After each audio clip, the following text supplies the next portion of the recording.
Continuando con el estudio de la materia de neumología, vamos a llevar un tema que es bastante importante por el número de preguntas que generalmente suelen aparecer en el examen de residencia. Estamos hablando de la enfermedad pulmonar obstructiva crónica, más conocida como el EPOC.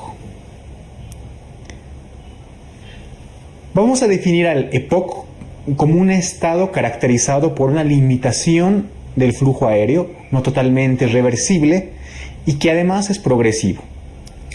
Esta definición es importante porque tienes que saber que a diferencia del asma, donde la limitación al flujo aéreo sí era reversible, aquí no lo es, ¿no? Además es progresiva.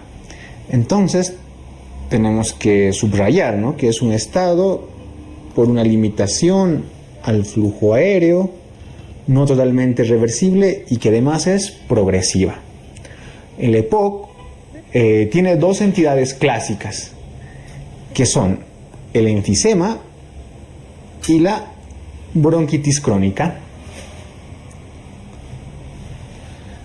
Dentro de la patogenia del EPOC, el principal factor de riesgo, ¿no?, que predispone a esta enfermedad es el tabaco, ¿no? Como ustedes ven en la diapositiva, hay una imagen, la imagen más grande es la de un paciente fumando, y es que estudios han demostrado que el consumo de cigarrillos al día, ¿no?, mensuales, está en directa relación con el desarrollo de la enfermedad pulmonar obstructiva crónica.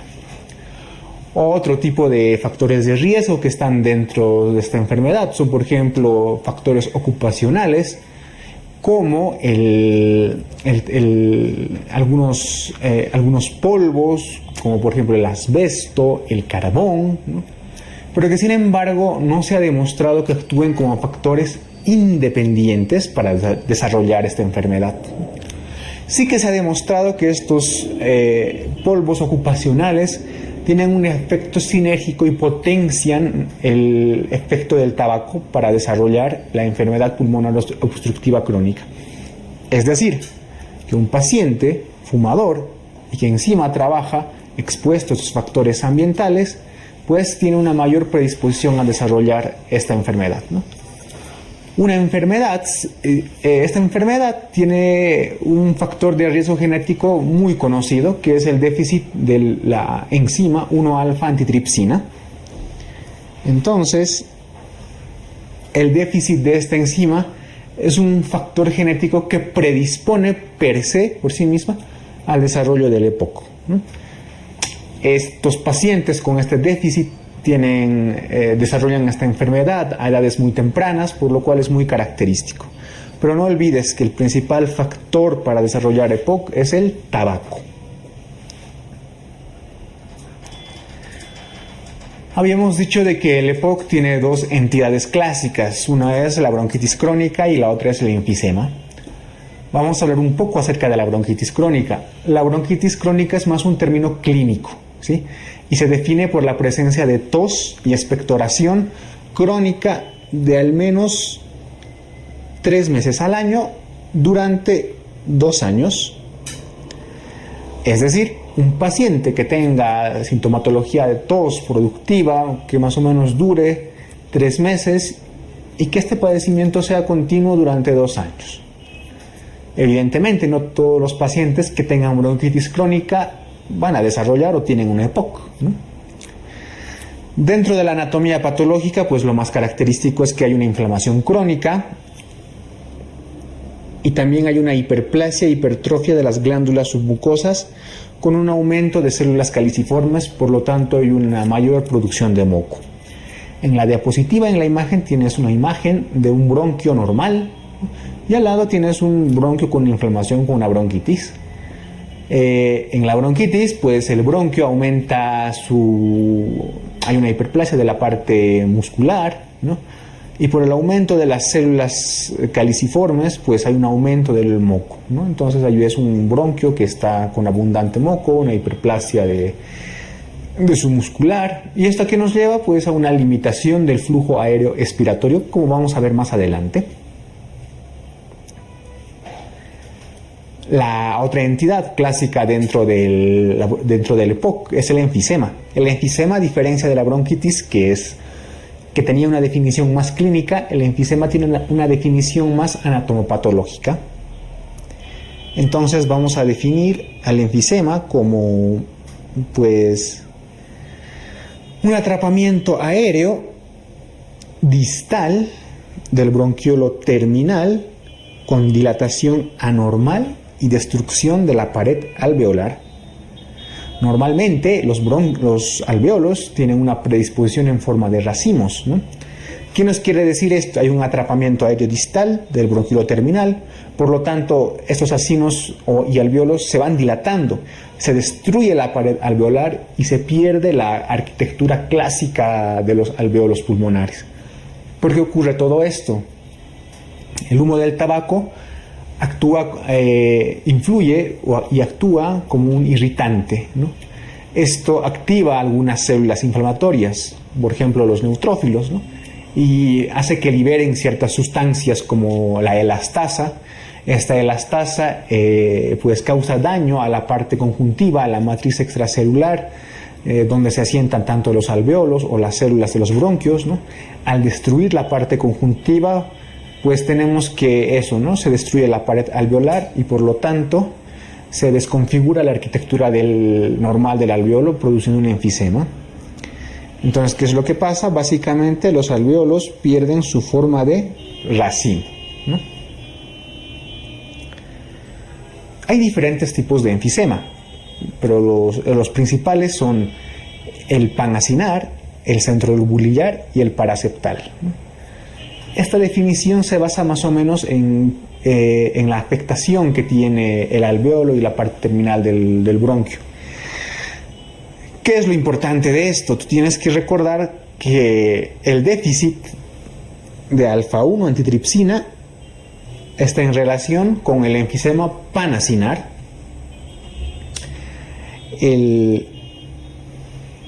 tabaquismo, por el contrario, está en relación con el enfisema centrolobulillar. Lo vamos a remarcar de otro color. El enfisema centrolobulillar está en relación con el tabaquismo.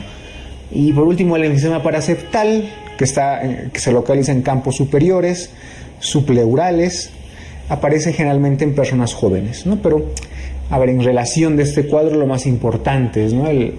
Recuerda que el enfisema se clasifica en tres tipos: panacinar, centrolobulillar y paraseptal.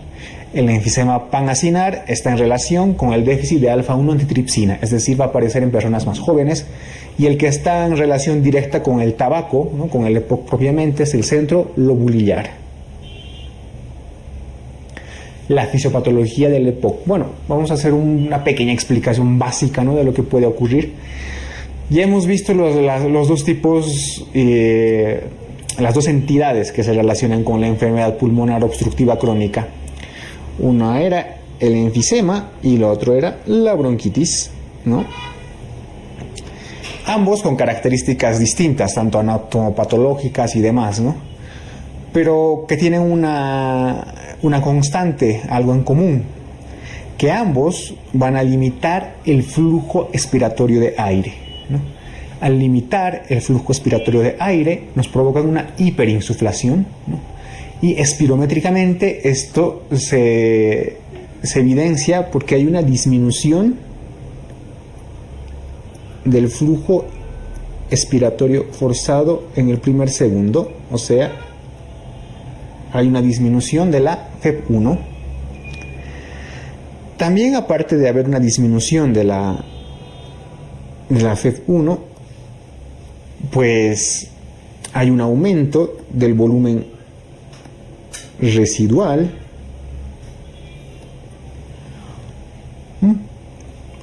y por último tenemos un desequilibrio, una alteración en la relación ventilación-perfusión, ¿no? Este desequilibrio ventilación-perfusión nos va a llevar a una hipoxemia y por distintos mecanismos se van a producir todas las otras entidades que vamos a ver más adelante, como por ejemplo la eritrocitosis, ¿no? Y demás. Entonces, básicamente, hay una limitación al flujo aéreo respiratorio, desciende la FEP1, aumenta el volumen residual y hay un desbalance, una alteración entre el volumen y la perfusión, entre la ventilación y la perfusión, ¿no? Mismo que nos va a llevar a todos los efectos fisiopatológicos propios de esta enfermedad. La clínica del EPOC, bien, el EPOC pues tiene una clínica clásica, ¿no? Que son 3 básicamente, ¿no? La tos, la expectoración y la disnea. ¿Cuándo sospechamos cuándo sospechamos de EPOC? Pues ante un paciente que tenga tos, una tos productiva con expectoración, que tenga disnea y que además, y no te olvides, tenga antecedente de tabaquismo, ¿no? Que es el factor de riesgo más importante. En la diapositiva pues tenemos una imagen donde vemos un paciente más o menos mayor de 45, 50 años, ¿no? Que está con un cigarrillo, es decir, nos indica que es un fumador activo, ¿no? Y que tiene unas gafas nasales con oxígeno, es decir, tiene dependencia de oxígeno, ¿no? Este paciente, ¿no? Que probablemente tiene tos, expectoración y disnea, y que es un fumador activo, pues muy probablemente tiene EPOC. Entonces tenemos que sospechar de EPOC en estos pacientes. Antecedente de tabaquismo, una edad media mayor a 45 años, que tenga tos, expectoración y disnea, a no ser que tenga un déficit de alfa-1 antitripsina, ¿no? Que no es muy frecuente, ¿no? Que ahí sí se presenta en pacientes jóvenes. Los fenotipos del EPOC. Los pacientes, vamos a describir 2 tipos de pacientes, ¿no? Los pacientes con EPOC pueden ser de dos fenotipos. Los primeros, que son los pink puffer, que se conocen como sopladores rosados, ¿no?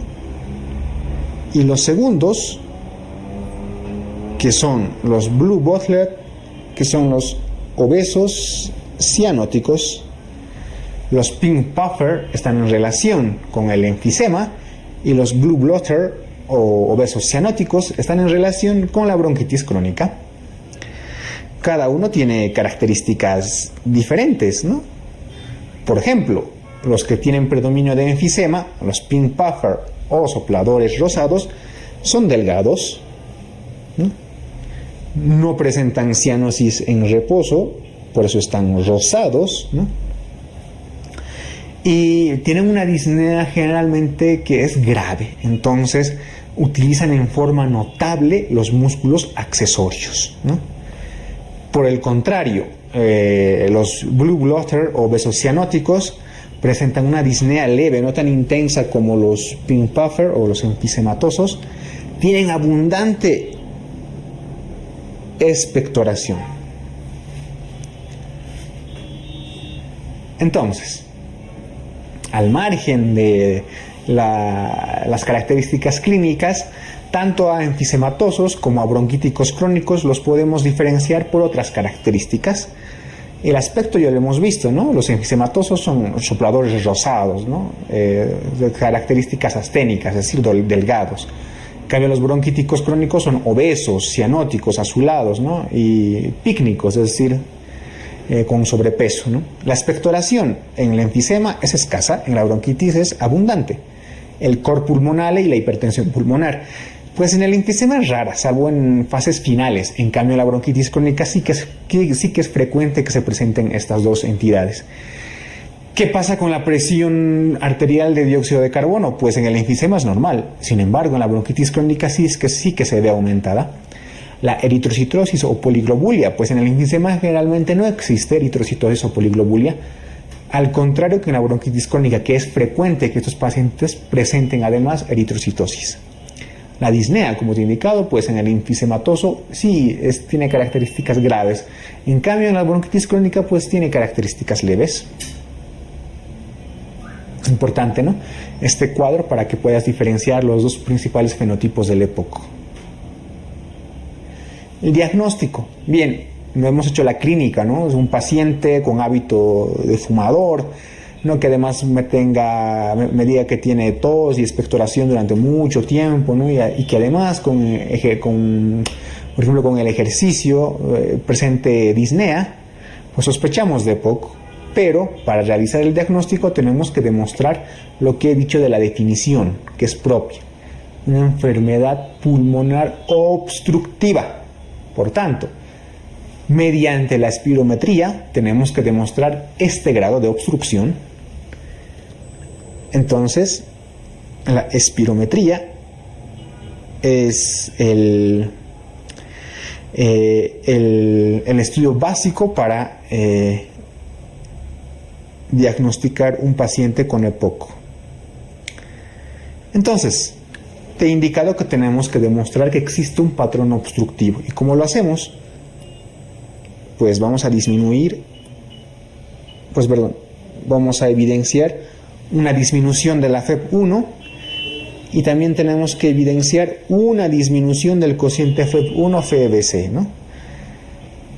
Una disminución de este cociente por debajo del 70% o por debajo de 0,7 y una disminución de la FEV1 más la clínica y el antecedente de tabaquismo nos confirman el diagnóstico de EPOC.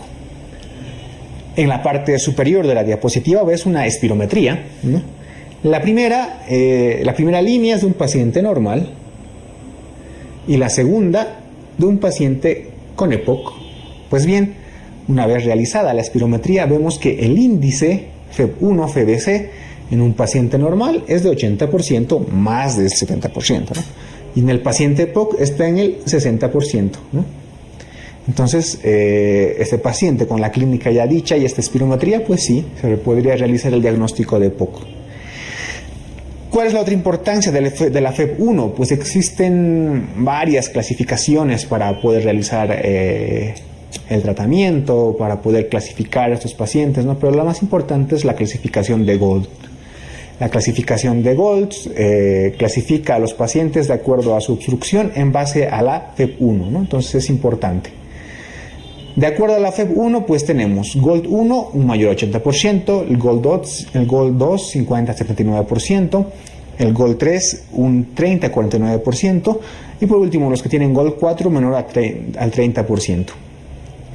Recuerda, la FEV1 es el indicativo de la gravedad de obstrucción. Pero no solo eso, una vez que hemos realizado esa clasificación, tenemos que realizar otra clasificación que también es de Gold, ¿no? La Gold entonces combina tanto el valor espirométrico de obstrucción con la clínica sintomática del paciente y tenemos entonces 4 grupos. La clasificación del Gold que combina los síntomas y la FEV1 pues es más importante porque en base a esta clasificación es que vamos a realizar el tratamiento. Por tanto, tenemos 4 grupos. Esa tablita es importante, ¿no? Entonces, el primer grupo es el grupo A. Este grupo tiene las siguientes características: tiene síntomas escasos, ¿no? Y como máximo ha presentado una exacerbación que no ha requerido la hospitalización, ¿no? Entonces, estos pacientes que se clasifican dentro de este grupo tienen síntomas escasos y en el año han tenido máximo una exacerbación que no ha requerido hospitalización. Los que se clasifican en el grupo B también han tenido como máximo una exacerbación al año que no ha requerido hospitalización, pero que sí presentan síntomas frecuentes.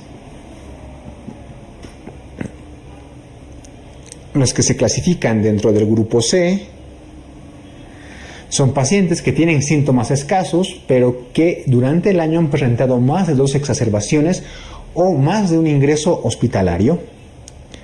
Y por último, los que se clasifican dentro del grupo D son pacientes que tienen síntomas frecuentes y que también han tenido más de 2 exacerbaciones al año y que han requerido más de una hospitalización al año. Entonces recuerda, la FEV1 es importante para valorar el grado de obstrucción. Y la combinación de GOLDS, ¿no?, con síntomas y el número de exacerbaciones nos dan la clasificación que tienes en la diapositiva de grupo A, grupo B, grupo C, grupo D. Esta tabla realmente está muy simplificada porque los síntomas también tienen otras formas de evaluarse que por motivos didácticos pues no las vamos a estudiar porque son bastante amplias y complicadas, ¿no? Solo mencionarte porque, por ejemplo, el MRCAT, ¿no?, que es una guía británica, ¿no?, tiene un puntaje, ¿no?, para asignar a los síntomas de los pacientes con EPOC. Tú quédate que un paciente que tiene síntomas escasos, ¿no?, y los que tienen síntomas frecuentes, pero recordar de que hay tablas y también hay protocolos que dan una puntuación a estos síntomas.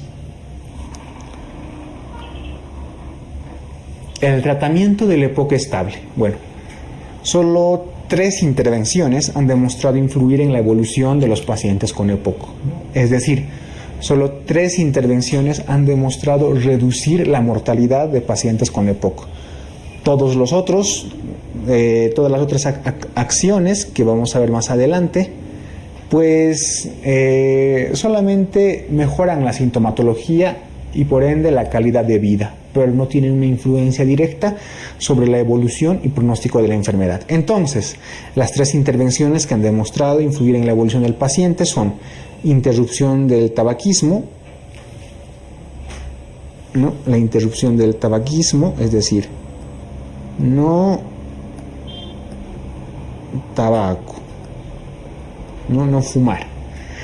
La oxigenoterapia domiciliaria en pacientes que cumplen ciertos criterios y la cirugía de reducción de volumen pulmonar también en pacientes que cumplen ciertos criterios. Entonces, estas 3 son las únicas intervenciones que han demostrado disminuir la mortalidad, influir en la evolución del paciente con EPOC. Te he indicado que el resto de fármacos que se utilizan o acciones que se van a utilizar simplemente van a mejorar la calidad de vida y disminuir la sintomatología. ¿Qué fármacos vamos a utilizar en el EPOC? Bueno, para estudiar estos fármacos o alguno de estos fármacos te recomiendo que vayas al video de farmacología o al texto, ¿no?, en la parte del sistema nervioso autónomo sobre todo. Bien, en el EPOC, a diferencia del asma, los fármacos de primera línea y los que se usan de base de tratamiento son los broncodilatadores, ¿no? Dentro de los broncodilatadores tenemos los principales, los agonistas beta-adrenérgicos, de acción corta, no me canso de repetir, salbutamol, terbutalina, y de acción larga, salmeterol, fenoterol, ¿no? Y también anticolinérgicos de acción corta como el bromuro de ipatropio y de acción larga como el bromuro de tiotropio. Recordar que estos fármacos, los anticolinérgicos, son los más importantes en el manejo del EPOC estable. Los corticoides actualmente se usan como fármacos de segunda línea, ¿no?, debido a sus efectos adversos que tienen sobre todo. Entre los principales tenemos los inhalados como la budesonida y también podemos usar sistémicos como la prednisona. Hay algunos antibióticos que han demostrado tener una buena respuesta para el tratamiento del EPOC, como los macrólidos, acitromicina, por ejemplo, y los inhibidores de la fosfodiesterasa 4, como el roflumilast. El tratamiento del EPOC estable. Bien, te he indicado que tenemos una clasificación de GOLD que combina sintomatología con el grado de obstrucción y las exacerbaciones, y habíamos dicho que existen 4 grupos. El grupo A, pacientes con una sintomatología escasa y que además han sufrido como máximo una exacerbación al año sin hospitalización. Pacientes que están en el grado B, que tienen síntomas frecuentes, pero que al igual que el grado A, tienen un bajo riesgo de exacerbaciones. Por el contrario, pacientes que están en el grado C con síntomas escasos, pero que tienen alto riesgo de exacerbaciones. Pacientes que están en el grado D, igual con síntomas frecuentes, pero con alto riesgo de exacerbación. Entonces, de manera simplificada, el tratamiento es lo siguiente, ¿no?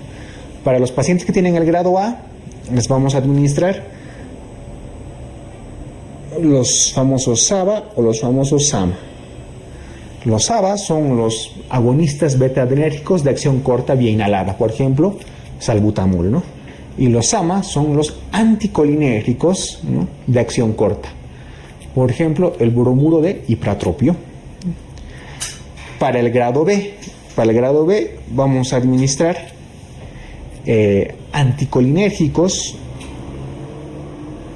pero esta vez de acción larga, como bromuro de tiotropio, o beta agonistas de acción larga, como salmeterol, ¿no? Y por último, el grado C y D, pues depende. En el grado C vamos a administrar LAMA, anticolinérgicos de acción larga, combinado con agonistas beta-adrenérgicos de acción larga, ¿no? Si tenemos un grado D, le podemos aumentar corticosteroides, ya sea inhalados, si no, corticosteroides vía oral. También podemos probar con acitromicina, ¿no?, ya que los macrólidos también influyen o sirven para el tratamiento del EPOC, sobre todo en grado D y C. Entonces es cosa de jugar más o menos con estos parámetros, ¿no? Ver el grado donde se encuentra el paciente, ¿no? Y de esta manera pues ir subiendo o ir probando los fármacos que te he indicado en la tabla, pero los principales son estos, ¿no? Para el grado A, anticolinérgicos o betagonistas de acción corta. Para el grado B, anticolinérgicos o agonistas beta-adrenérgicos de acción larga. Y en el grado C y D, pues vamos a ir individualizando, ¿no? Una combinación y le agregamos un corticosteroide. El EPOC también tiene unas comorbilidades importantes, ¿no? Por ejemplo, puede relacionarse con la eritrocitosis, se puede también relacionar con la cardiopatía isquémica, ¿no?, con algunas otras patologías, ¿no? Y bueno, ¿no?, eso sería lo más importante respecto del tratamiento del EPOC.